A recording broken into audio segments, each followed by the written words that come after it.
Decode the World Unfiltered.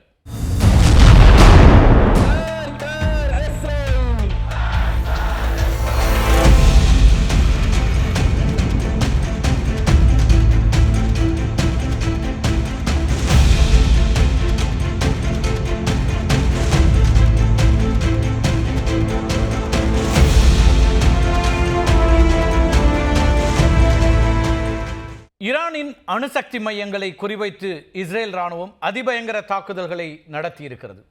Iran அணு ஆயுத பேச்சுவார்த்தைக்கு முன்வரவில்லை என்றால் தாக்குதல் தீவிரமடையும் அப்படிங்கிற ஒரு எச்சரிக்கையை கொடுத்திருக்காரு அமெரிக்க அதிபர் டொனால்ட் ட்ரம்ப். ஈரான் மற்றும் அமெரிக்கா இடையில பல மாதங்களாக அணு ஆயுதங்கள் குறித்த இந்த பேச்சுவார்த்தை நடந்து வருது.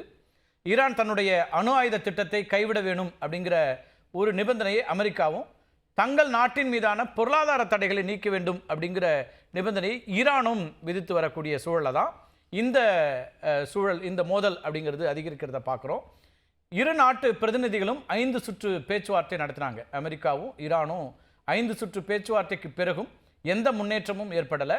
இந்த பேச்சுவார்த்தை ஏறக்குறைய தோல்வியை தழுவிட்டதுனால ஈரான் மீது தாக்குதலை தொடங்கி இருக்கிறது இஸ்ரேல்.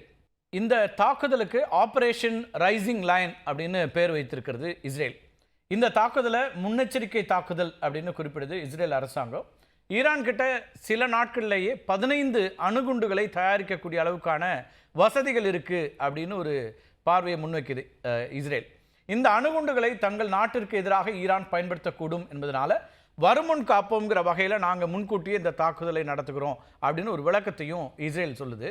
ஈரானுடைய யுரேனியம் செறிவூட்டு நிலையங்களை குறிவைத்து இஸ்ரேல் நடத்திய வான் தாக்குதலில் ஏராளமான பொதுமக்களும் ஈரானிய அணு விஞ்ஞானிகள் 6 பேரும், ஈரானிய புரட்சிகர காவல் படையினுடைய தலைவர், அதேபோல் இராணுவ உயரதிகாரிகள்லாம் கொல்லப்பட்டதாக ஈரான் தெரிவிக்குது. ஈரானுடைய அணுசக்தி அமைப்பினுடைய முன்னாள் தலைவர் ஃபெரேடூன் அப்பாசி அப்படிங்கிறவரும் கொல்லப்பட்டிருக்கிறாரு. ஈரானுடைய அணுசக்தி நிலையங்களுக்கு அப்பாசி தலைமை வகித்து வந்த அணுசக்தி அமைப்பு தான் பொறுப்பாக இருக்குது. 2010ஆம் ஆண்டில் டேரானில் நடந்த ஒரு படுகொலை முயற்சியில் அப்பாசி உயிர் தப்பியிருந்தார்.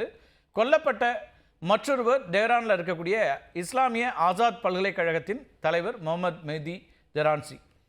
ஈரான் புரட்சிகர காவல்படை தலைவர் ஹுசைன் சலாமியும் கொல்லப்பட்டதாக ஈரானிய அரசு ஊடகங்கள் கூறுகின்றன.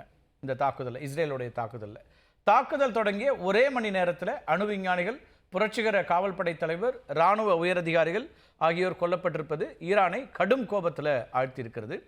ஈரானின் 100 முக்கிய இடங்களை குறிவைத்து 200 போர் விமானங்கள் மூலமாக இஸ்ரேல் விமானப்படை இந்த தாக்குதலை நடத்தியிருக்கு.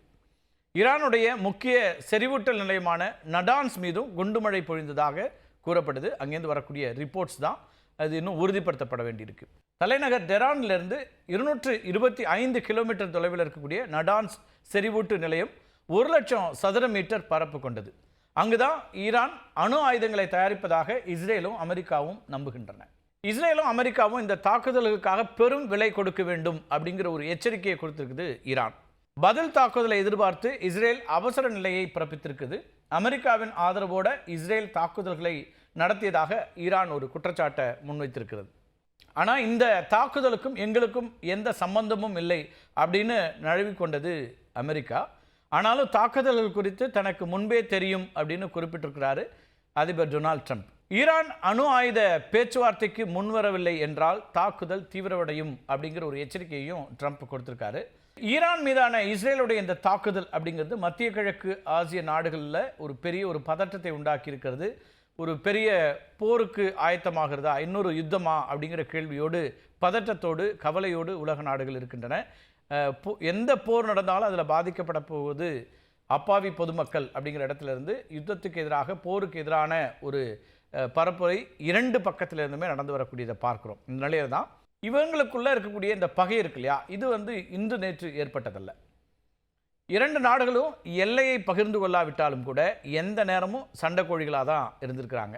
இப்போ கொஞ்சம் பின்னாடி போய் பார்த்தோன்னா 1979ஆம் ஆண்டு ஈரான் புரட்சிக்கு பிறகு இஸ்ரேல் மீது அந்த நாடு கடுமையான ஒரு நிலைப்பாட்டை எடுத்துச்சு. 1982ஆம் ஆண்டு இஸ்ரேல் லெபனான் போரின் போது லெபனான் நாட்டுக்கு ஆதரவாக நின்றது ஈரான். அது மட்டும் இல்லை, மத்திய கிழக்கு நாடுகளை இஸ்ரேலுக்கு எதிராக திருப்பி அதில் வெற்றியும் கண்டது ஈரான். இந்த 2 நாடுகளும் கீரியும் பாம்பும் போல மோதிக்கொண்டிருக்க 2010 அமெரிக்கா மற்றும் இஸ்ரேலால் உருவாக்கப்பட்டதாக ஸ்டக்ஸ்நெட் அப்படிங்கிற வைரஸ் வந்து ஈரானுடைய நடான்ஸ் அணுசக்தி தளத்தில் இருக்கக்கூடிய யுரேனியம் செறிவூட்டல் நிலையத்தை தாக்கியது. இதுதான் பகிரங்கமாக நடத்தப்பட்ட முதல் சைபர் தாக்குதல் அப்படின்னு சொல்லலாம். இந்த தாக்குதலுக்கு பிறகு ஈரான் இராணுவத்தை குறிவைத்தது இஸ்ரேல். 2012ஆம் ஆண்டில் ஈரானிய அணு விஞ்ஞானி முஸ்தபா அஹ்மதி ரோஷன் அப்படிங்கிறவர் காரில் குண்டு வைத்து கொல்லப்படுறாரு.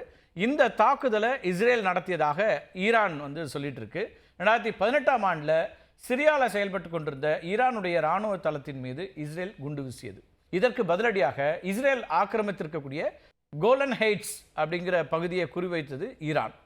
ஈரானிய அணு ஆயுத திட்டத்தினுடைய மூளையாக இருந்த மோசன்கிறவரை 2021ஆம் ஆண்டு இஸ்ரேல் கொன்றதாக ஈரான் குற்றம் சாட்டுச்சு. அதுக்கு பிறகு 2023ஆம் ஆண்டு அக்டோபர் மாதம் காசாவில் ஹமாஸ் இயக்கம் இஸ்ரேல் மீது எதிர்பாராத ஒரு தாக்குதலை நடத்தியது. இதெல்லாம் கடந்த காலங்களில் நடந்த இந்த மோதல்கள். இதில் 1200 இஸ்ரேலர்கள் கொல்லப்பட்டாங்க. ஹமாஸ் இயக்கத்திற்கு நிதி உதவி அளித்தது ஈரான் தான். அந்த அடிப்படையில் தான் இந்த தாக்குதலை நடத்தியது அப்படின்னு நம்புறது யாருன்னா இஸ்ரேல். இதுதான் இந்த மோதல். 2 பேருக்கும் தொடர்ச்சியாக அடுத்தடுத்த மோதல்களில் இதெல்லாம் அடுத்தடுத்த கட்டங்களாக நடந்துட்டு இருக்கு. இதனைத் தொடர்ந்து லெபனானில் இருக்கக்கூடிய ஹிஸ்புல்லா அமைப்பினர் மீதும் சிரிய நாட்டு இராணுவத்தினர் மீதும் இஸ்ரேல் தாக்குதலை தீவிரப்படுத்தியது. 2023ஆம் ஆண்டு டிசம்பர் மாதம் சிரிய தலைநகர் டமாஸ்கஸ் மீது இஸ்ரேல் நடத்திய துல்லிய தாக்குதலில் ஈரானுடைய இராணுவ தளபதி ராசி மௌசவி கொல்லப்பட்டார். அதுக்கு பிறகு காசிம் சுலைமானி, முகமது ரெசா இப்படி இராணுவ முக்கியஸ்தர்களும் கொல்லப்பட்டாங்க.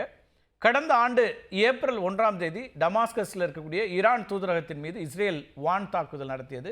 இதில் 7 இராணுவ வீரர்கள் கொல்லப்பட்டனர். இதற்கு பதிலடியாக 12 நாட்கள் கழித்து இஸ்ரேல் மீது 40 ராக்கெட்டுகளை ஏவியது ஹிஸ்புல்லா. அதற்கு பிறகு ஈரான் 300 ட்ரோன்கள் மற்றும் பாலிஸ்டிக் ஏவுகணைகள் மூலம் இஸ்ரேலை தாக்கியது. இது பற்றிலாம் நம்ம கடந்த முறையே விரிவாக பார்த்துருக்கிறோம். இந்த தாக்குதலில் இஸ்ரேலின் நெவாடிம் விமான தளத்திற்கு சிறிய சேதம் ஏற்படுத்தப்பட்டது.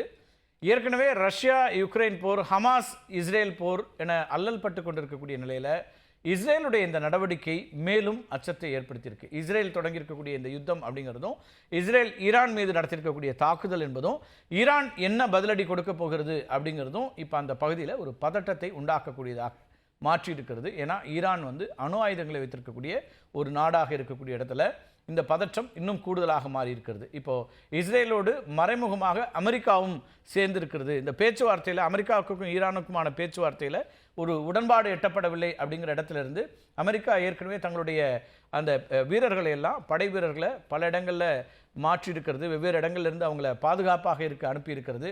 பல நாடுகளும் இன்றைக்கி வந்து தங்களுடைய நாட்டு பிரதிநிதிகளுக்கு, இந்தியா உட்பட நம்ம நாட்டில் இருந்தும் அங்கே இருக்கக்கூடிய பயணிகளுக்கு நம்ம வந்து ஒரு விழிப்புணர்வு கொடுத்துருக்குறாங்க, கவனமாக இருக்க சொல்லியிருக்கிறாங்க, அந்த பகுதியில் பயணம் செய்வதை தவிர்க்குமாறு சொல்லியிருக்கிறாங்க.